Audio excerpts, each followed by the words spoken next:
Hi all, അസ്സലാമലൈക്കും. Welcome back to Silna's kitchen.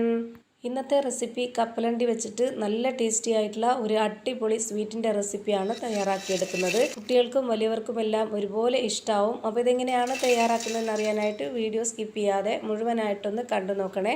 അപ്പോൾ ഞാനിവിടെ ഈ ഒരു സ്വീറ്റ് തയ്യാറാക്കാനായിട്ട് ആദ്യം തന്നെ ഒരു മിക്സഡ് ജാർ എടുത്തിട്ടുണ്ട്. അതിലേക്ക് 250 ml കപ്പിൻ്റെ അളവിൽ 1 കപ്പ് നിറയെ കപ്പലണ്ടി ഇട്ട് കൊടുക്കുന്നുണ്ട്. പിന്നെ ഇതിലേക്ക് ഞാൻ എടുത്തിട്ടുള്ളത് തേങ്ങാപ്പാലാണ്. പശുവിൻ പാൽ വേണമെങ്കിലും എടുക്കാവുന്നതാണ്. നല്ല കട്ടിയായിട്ടുള്ള തേങ്ങാപ്പാൽ അരക്കപ്പ് അളവിൽ 1 കപ്പ് ഞാൻ ഇതിലേക്ക് ഒഴിച്ചു കൊടുക്കുന്നുണ്ട്. ഈ ഒരു അരക്കപ്പ് അളവിലുള്ള പാല് ഇത് അരച്ചെടുക്കാൻ മതിയാവത്തില്ല. ആദ്യം ഈ ഒരു അരക്കപ്പ് അളവിലുള്ള പാൽ ഒഴിച്ചു കൊടുത്തതിന് ശേഷം ഇതിലേക്ക് 2 ഏലക്ക കൂടി ഇട്ട് കൊടുത്തിട്ട് ഇത് നല്ല പോലെ ഒന്ന് അരച്ചെടുക്കുക. എന്നിട്ട് ഇത് വീണ്ടും അരയാത്തൊരു ഘട്ടം വരുമ്പോൾ നമ്മൾ ഇതിലേക്ക് അരക്കപ്പ് അളവിൽ 1 കപ്പ് പാലും കൂടെ വീണ്ടും ഒഴിച്ചു കൊടുത്തിട്ട് നന്നായിട്ട് അരച്ചെടുക്കണം. ഒന്നിച്ചൊഴിച്ചു കൊടുത്ത് അരയ്ക്കാൻ നിന്നാൽ പെട്ടെന്ന് കപ്പലണ്ടി അരഞ്ഞു കിട്ടത്തില്ല. അതുകൊണ്ടാണ് ഇങ്ങനെ 2 പ്രാവശ്യമായിട്ട് ഒഴിച്ചു കൊടുത്തിട്ടുള്ളത് പാല്. ഇനി അടുത്തതായിട്ട് ഇവിടെ ഒരു പാൻ സ്റ്റവിലേക്ക് വെച്ച് ഫ്ലെയിം ഓൺ ആക്കി കൊടുത്തിട്ടുണ്ട്. അതിലേക്ക് 2 സ്പൂൺ അളവിൽ നെയ്യ് ഒഴിച്ചു കൊടുക്കുന്നുണ്ട്. സിൽനാസ് കിച്ചൺ ചാനൽ ആദ്യമായിട്ട് കാണുന്നവരാണെങ്കിൽ പ്ലീസ് ഒന്ന് സബ്സ്ക്രൈബ് ചെയ്തേക്കണേ. ഒപ്പം തന്നെ ഈ വീഡിയോസ് നിങ്ങൾക്ക് ഇഷ്ടപ്പെടുകയാണെങ്കിൽ ഒരു ലൈക്ക് ചെയ്യാനും മറക്കരുത്. ഇപ്പം നെയ്യ് നല്ലപോലെ ചൂടായി വന്നിട്ടുണ്ട്. ഇനി ഇതിലേക്ക് അരച്ചു വെച്ചിട്ടുള്ള ആ ഒരു കപ്പലണ്ടി മിക്സ് ഒഴിച്ചു കൊടുക്കാം. ഇപ്പോൾ ആ ഒരു അരക്കപ്പ് അളവിൽ 2 കപ്പ് പാൽ ഒഴിച്ചു കൊടുത്തിട്ടാണ് ഞാനിത് അരച്ചെടുത്തിട്ടുള്ളത്. ഇതാണ് ഇതിൻ്റെ കറക്റ്റ് ആയിട്ടുള്ള പരുവം. നന്നായിട്ട് നല്ല പേസ്റ്റ് പോലെ തന്നെ അരച്ചെടുത്തിട്ടുണ്ട്. ഇനി നമുക്കിത് കൈവിടാതെ നന്നായിട്ട് ഇളക്കി കൊടുക്കാം. ലോ ഫ്ലെയിമിൽ ഇട്ട് കൊടുത്തിട്ട് വേണം ഇനി അങ്ങോട്ട് വേവിച്ചെടുക്കാനായിട്ട്. ഫ്ലെയിം കൂട്ടി വെച്ചാൽ കട്ട പിടിച്ചിട്ട് അതിൻ്റെ ഷേപ്പും ആകൃതിയൊക്കെ മാറിപ്പോവും. അതുകൊണ്ട് ലോ ഫ്ലെയിമിൽ ഇട്ട് കൊടുത്തിട്ട് ഇതുപോലെ നന്നായിട്ട് ഇളക്കി കൊടുത്തുകൊണ്ടിരിക്കണം.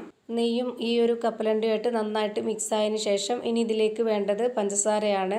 ഞാനിപ്പോൾ ഇവിടെ 1/4 കപ്പ് അളവിൽ 1 കപ്പ് പഞ്ചസാരയാണ് ഇട്ട് കൊടുത്തിട്ടുള്ളത്. പിന്നെ ഈ ഒരു മധുരത്തിനെ ഒന്ന് ബാലൻസ് ചെയ്യാനായിട്ട് ഒരു നുള്ള് ഉപ്പും കൂടെ ഇട്ട് കൊടുത്തിട്ടുണ്ട്. ഇനി ഇത് വീണ്ടും നന്നായിട്ട് ഇളക്കി കൊടുത്തുകൊണ്ടിരിക്കണം. ഇത് എത്ര സമയമാണോ വേവാനായിട്ട് എടുക്കുന്നത് അത്രയും സമയം വരെ ലോ ഫ്ലെയിമിൽ ഇട്ട് കൊടുക്കുക. ഇപ്പോൾ ഈ ഒരു പരുവം വരെ ആക്കിയെടുത്തിട്ടുണ്ട്. ഇനി നമുക്ക് ഇതിലേക്ക് കടിക്കാൻ കിട്ടാനായിട്ട് അണ്ടിപ്പരിപ്പോ കപ്പലണ്ടിയോ അല്ലെങ്കിൽ ബദാം പൊടിച്ചതോ അങ്ങനെ എന്തെങ്കിലുമൊക്കെ ഉണ്ടെങ്കിൽ ഇട്ട് കൊടുക്കാവുന്നതാണ്. ഞാനിപ്പോൾ ഇതിലേക്ക് ഒന്നും തന്നെ ഇട്ട് കൊടുക്കുന്നില്ല. അല്ലാതെ തന്നെ കഴിക്കാൻ നല്ല ടേസ്റ്റാണ്. ഇതുപോലെ സ്പാച്ചിലൊന്നും ഒട്ടിപ്പിടിക്കാതെ അതിൻ്റെ നെയ്യൊക്കെ തെളിഞ്ഞു വരുന്ന ഈ ഒരു ടൈം ആകുമ്പോൾ ഇനി നമുക്ക് ഇതിൻ്റെ ഫ്ലെയിം ഓഫ് ചെയ്ത് കൊടുക്കണം. ഇത്രയും മതി. ഇനി നമുക്ക് ഇഷ്ടമുള്ള ഏതെങ്കിലും ഒരു പാത്രത്തിൽ ഇട്ട് കൊടുത്തിട്ട് ഒന്ന് സെറ്റ് ചെയ്തെടുക്കണം. നമുക്കിത് ചൂടോടെ തന്നെ സ്പൂൺ കൊണ്ട് കോരി കഴിക്കാവുന്നതാണ്. അല്ലാതെ നമ്മളിത് കട്ട് ചെയ്തിട്ട് എടുത്ത് കഴിക്കണമെന്നുണ്ടെങ്കിലാണ് ഞാനിതുപോലെ ഒരു ട്രേയിൽ ഇട്ട് കൊടുക്കുന്നത്. എന്നിട്ടൊരു സ്പാച്ച് വെച്ചിട്ട് ഇത് നന്നായിട്ട് കറക്റ്റാക്കി കൊടുത്തിട്ടുണ്ട്. ഇനി ഒരു 2 മണിക്കൂർ നേരം കഴിയുമ്പോൾ നമുക്കിത് ചൂടാറിയതിന് ശേഷം ഇഷ്ടമുള്ള ഷേപ്പിൽ ഇഷ്ടമുള്ള ആകൃതിയിലൊക്കെ കട്ട് ചെയ്തിട്ട് എടുക്കാവുന്നതാണ്.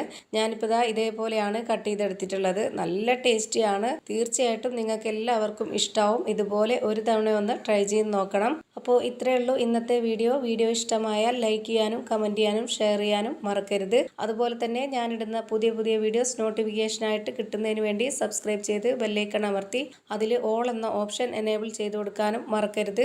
പുതിയൊരു വീഡിയോയുമായി വീണ്ടും വരും. Thank you for watching.